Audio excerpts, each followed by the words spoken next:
آپ سب کا شکریہ ادا کروں گا کہ آپ صفحہ اعلیٰ پر آ کر بیٹھ گئے. یہ اللہ کا خدا میں سید ہو کر کہہ رہا ہوں کہ آپ کا احسان ہے ہمارے اوپر. کیوں؟ اس لیے کہ آپ لوگ محمد و آل محمد کا ذکر سننے کے لیے اپنی ساری مصروفیات چھوڑ کر ادھر آ گئے ہیں. اللہ کا خدا کا احسان ہے، آپ ہمارے سر آنکھوں پر ہیں. اور یہ مقصد امام حسین بھی یہی ہے کہ جو بھی زائر، جو بھی عزادار اس بارگاہ میں آ جائے، مجلس امام حسین میں آ جائے، وہ سب کے لیے قابل احترام ہوتا ہے.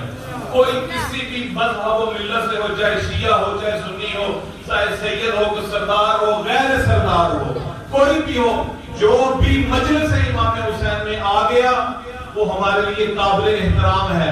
کیونکہ یہ مجلس نہ میری مجلس، نہ آپ کی مجلس، نہ شیعوں کی مجلس، بلکہ یہ مجلس حسین ہے. اللہ اکبر. جواب ہے نا حضرات؟ کیونکہ دیکھیے وہ مسلمان اس وقت تک مسلمان کہلانے کا دعویٰ ہی نہیں کر سکتا جو یہ کہے کہ اللہ کے رسول نے قرآن میں اللہ نے کہا تھا کہ اے میرا حبیب ان سے کہہ دیجئے کہ اجر رسالت ادا کریں. اور اجر رسالت ادا کرنے کے لیے سورہ شورى کی آیت نمبر 23 میں بس جلدی پڑھتا چلا جاؤں گا کیونکہ مجھ سے میرے برادر عزیز مومن بھائی انہوں نے مجھ سے کہا تھا کہ آپ نے آ کے پڑھنا ہے، تو میں ان کے حکم کی تعمیل کرتے ہوئے ادھر آیا ہوں. اللہ نہیں تو مجھ سے بہتر پڑھنے والے تشریف فرما ہیں، مجھ سے بہتر پڑھنے والے پڑھ چکے. میں صرف تبرکاً مختصر سی باتیں کر کے آپ لوگوں سے اجازت لے لوں گا تاکہ بھائی کے حکم کی تعمیل بھی ہو جائے اور آپ لوگوں کی زیارت کا شرف بھی ہو جائے اور ہم لوگوں کا ادھر بیٹھنا خدا کے حضور میں عبادت بھی شمار ہو جائے. کیونکہ دیکھیے امام جعفر صادق علیہ السلام کی حدیث ہے، سید بھی تشریف فرمایا، اعلیٰ رضا بھی جانتے ہیں کہ جب روز شہادت آتے ہیں نا معصومین کے، تو بی بی معصومہ سلام اللہ علیہا کے حرم میں ایک کالے رنگ کی پٹی لگائی جاتی ہے زری کے اوپر. اس زری کے اوپر امام جعفر صادق علیہ السلام کی ایک حدیث لکھی ہوئی ہوتی ہے. اس حدیث میں لکھا ہوا ہوتا ہے کہ نفس المحموم فیہ تسبیح، کہ ہمارے ذکر میں لی جانے والی ہر سانس یہ عبادت خدا کہلاتی ہے.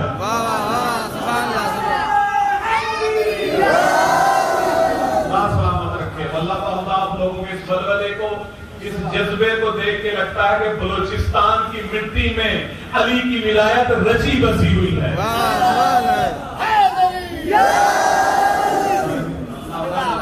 پھر سے کہہ رہا ہوں، میں جو کچھ کہنے کے لیے آیا تھا بلکہ اس سے مڑ کر میں کسی اور طرف چلا گیا ہوں. اور کیونکہ ہم لوگ، میرا تعلق ویسے تو میں قوم میں رہتا ہوں، ویسے میرا تعلق پنجاب سے ہے.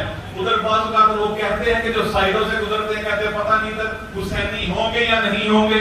میں جہاں پر بھی گیا ہوں، اعلیٰ رضا بھی جانتے ہیں، سید علی بھی جانتے ہیں کہ میں جن دوستوں کے ساتھ ملا ہوں، میں نے کہا کہ اندرون بلوچستان جا کے یہ پتہ چلتا ہے کہ حسین ہے کیا.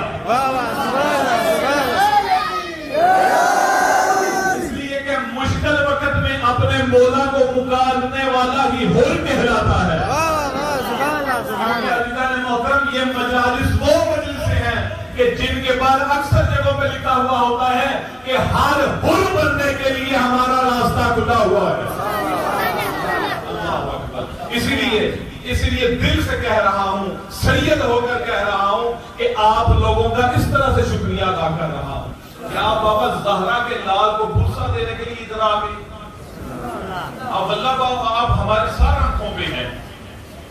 تو میں آپ سے کہنے لگا تھا کہ سورہ شورى کی آیت نمبر 23 میں ہے، اللہ اپنے حبیب سے فرماتا ہے ذالک الذی یبشر اللہ عبادہ الذین آمنوا وعملوا الصالحات قل لا اسألکم علیہ اجرا الا فی المودۃ القربى. اللہ کہتا ہے میرا حبیب ان لوگوں سے کہہ دیجئے جو ایمان لے کر آئے اور ایمان لانے کے ساتھ ساتھ اعمال صالح بھی کرتے رہے، ان سے کہہ دیجئے کہ اجر رسالت میں قربہ کے ساتھ مودت کے علاوہ اور مجھ محمد کو کچھ نہیں چاہیے. اور یہ آیت آگے ایک پوری آیت ہم نے صرف اتنی پڑھ دیتے ہیں نا قل لا اسألکم علیہ اجرا الا المودۃ فی القربى، صرف یہ پڑھتے ہیں، یہاں سے نہیں۔ آیت شروع ہو رہی ہے ذالک الذی یبشر اللہ عبادہ الذین آمنوا وعملوا الصالحات قل لا اسألکم علیہ اجرا الا المودۃ فی القربى ومن یقترف حسنۃ نزد له فیہا حسنا ان اللہ غفور شکور۔ اللہ کہتا ہے کہ میرا حبیب جس کسی نے بھی تمہاری قربا سے مودت کا حق ادا کر دیا اس کی نیکی کو صرف قبول نہیں کروں گا بلکہ دو گنا بڑھا کر بھی دوں گا، اور میں اللہ ہو کر اس کے سارے گناہ معاف کر دوں گا۔ کیوں؟ اس لیے کہ مرد مومن تم نے ان سے محبت کی ہے جن سے کوئی کرتا ہے۔ سبحان اللہ۔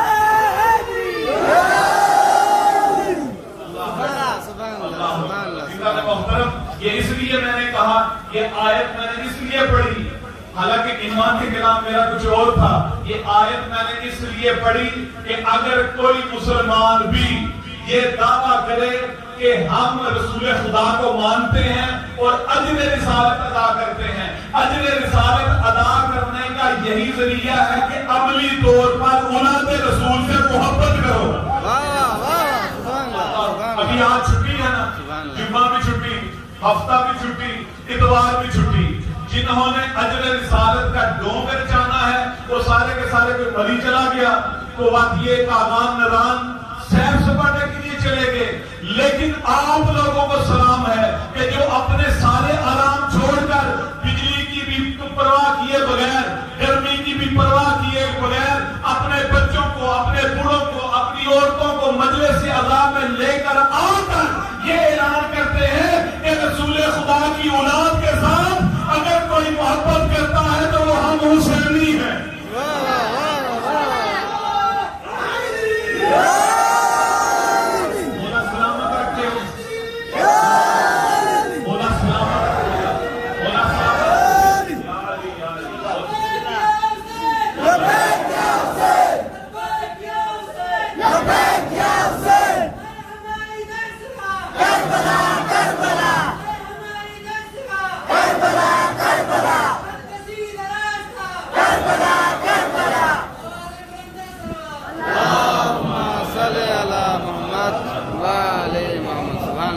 گرمی تو نہیں لگ رہی نا؟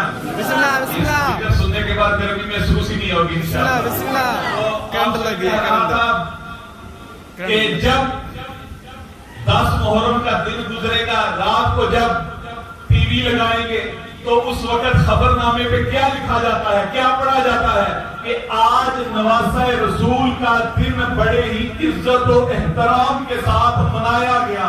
اب منایا گیا تو دلیل اس کی کیا ہے؟ اس دلیل کے طور پر آپ لوگوں کو، آپ کی مجالس کو، آپ کے ماتمی دستوں کو دکھا کر کہتے ہیں کہ اجر رسالت کا حق ادا کر دیا۔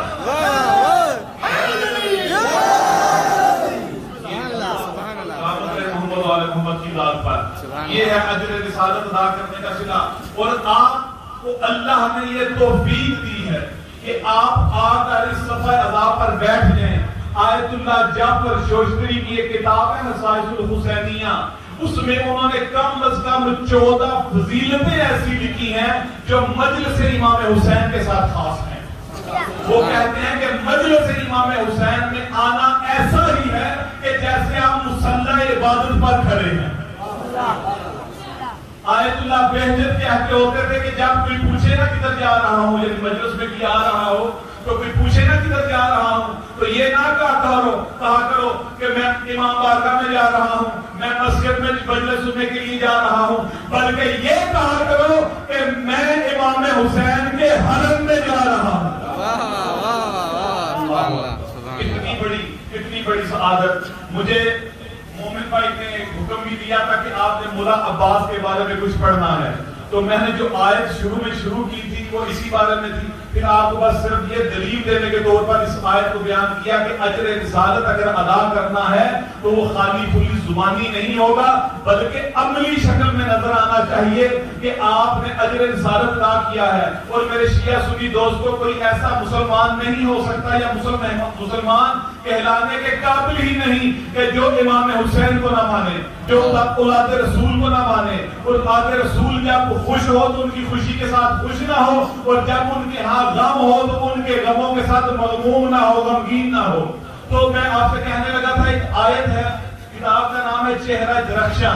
آیت اللہ ربانی خلخالی لکھتے ہیں اس آیت کے ذیل میں, جس کو میں نے سرنامہ کلام بنایا کہ والشمس وضحاها والقمر اذا تلاها. میں تیزی سے اس لیے پڑھ رہا ہوں تاکہ میں ختم جلدی کر دوں, گھبرائے تو نہیں بیٹھے, میری بات کی سمجھ بھی آ رہی ہے نا. تو عزیزان محترم وہ کہتے ہیں کہ اللہ ارشاد فرماتا ہے والشمس وضحاها والقمر اذا تلاها. اللہ کہتا ہے مجھے قسم ہے سورج کی, اور مجھے قسم ہے اس چاند کی جو سورج کے پیچھے پیچھے چلتا ہے. پوچھا کہ اس سے کیا مراد ہے؟ مفسرین نے کہا کہ اس سے مراد یہ ہے, سورج سے مراد آفتاب نبوت محمد ہے, اور قمر سے مراد مہتاب امامت علی ہے. کہتے ہیں کہ اس لیے کہا کہ جہاں جہاں پر محمد چلتے ہیں بلا تشبیہ بغیر فاصلے کے مولا علی محمد کے بالکل پیچھے پیچھے.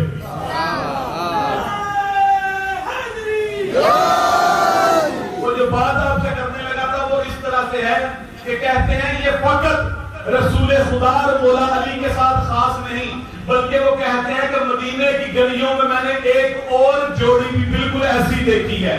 پوچھا گیا کہ وہ کون سی؟ وہ کہتے ہیں کہ ہم نے حسین اور عباس کو دیکھا. جہاں جہاں پر حسین کے قدم ہیں ان کے قدموں کے پیچھے پیچھے بلا تشبیہ مولا عباس کے قسم, حتیٰ کہ 3 شعبان کو امام حسین کی ولادت بلا تشبیہ بالکل اس کے بعد میں 4 شعبان کو مولا عباس کی ولادت.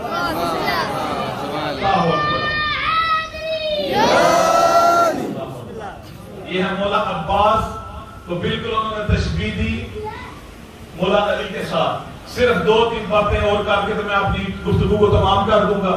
دوسرا ایک اور چیز سنیے گا, کیونکہ آپ علم عباس کے ساتھ اور خود مولا عباس کے ساتھ بڑی عقیدت رکھتے ہیں نا. خود وقت کا امام, آج روز جمعہ ہے, روز جمعہ امام زمانہ کے ساتھ خاص ہوتا ہے. امام زمانہ بھی کہتے ہیں کہ اگر آپ نے مدد طلب کرنی ہو تو مولا عباس کی طرف رخ کر کے یہ کہا کریں یا ابل غوث ادرکنی, اے فریاد رسوں کے سننے والے ہماری مدد فرما.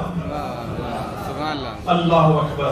اور پھر کہتے ہیں مولا عباس رحم اللہ امی العباس, اللہ رحمت نازل کرے میرے چچا عباس پر. ان للعباس عند اللہ تبارک و تعالی منزلۃ یغبطہ بها جمیع الشہداء یوم القیامہ. امام سجاد کہتے ہیں کہ جب روز قیامت میرا چچا عباس آئے گا تو اللہ ان کو وہ منزلت اور وہ مقام اور رتبہ عطا کر دے گا کہ اگر ایک شہید گزرے تو انبیاء کی ساری سواریاں ٹھہر جائیں, اور جب سارے شہداء گزرنے لگ پڑے تو سارے انبیاء کھڑے ہو کر احترام کرے, لیکن میرا چچا عباس شہداء میں سے بھی ایسا شہید ہوگا کہ جب یہ گزرے گا تو سارے قیامت کے شہید کھڑے بھی ہو جائیں گے اور حیران بھی ہو جائیں گے کہ اللہ نے ان کو کیا مقام و مرتبہ عطا کیا. اللہ اکبر. اور امام جعفر صادق علیہ السلام فرماتے ہیں کہ کانا امن العباس ابن علی نافذ البصیرہ و صلب الایمان, کہ ہمارے چچا عباس بصیرت کے آخری درجے پر پہنچے ہوئے تھے. اللہ اکبر. ایسا شجاع, ایسا جری عباس کہ عباس کا آپ کو ایک معنی بھی بتا دوں. میرے عزیز پڑھ دیجئے, میں صرف ایک بات کر کے تو بس اجازت چاہوں گا. عباس کا مطلب کیا ہے؟ یہ والا لقب مولا علی نے دیا تھا. بس آخری 2 منٹ, عباس کہتے کسے ہیں؟ دیکھیے عربی زبان میں شیر کی مختلف حالتوں کے مختلف نام ہیں. اگر اپنی غار میں بیٹھا ہوا ہو تو اس کو کہتے ہیں اسد. اگر اپنے شکار کے اوپر حملہ کر رہا ہو تو اسے کہتے ہیں غضنفر. اور اگر اپنے شکار کو دبوچ کر 2 ٹکڑوں میں تقسیم کر دے اس کو کہتے ہیں حیدر. اور اگر اس طرح بفر جائے کہ کے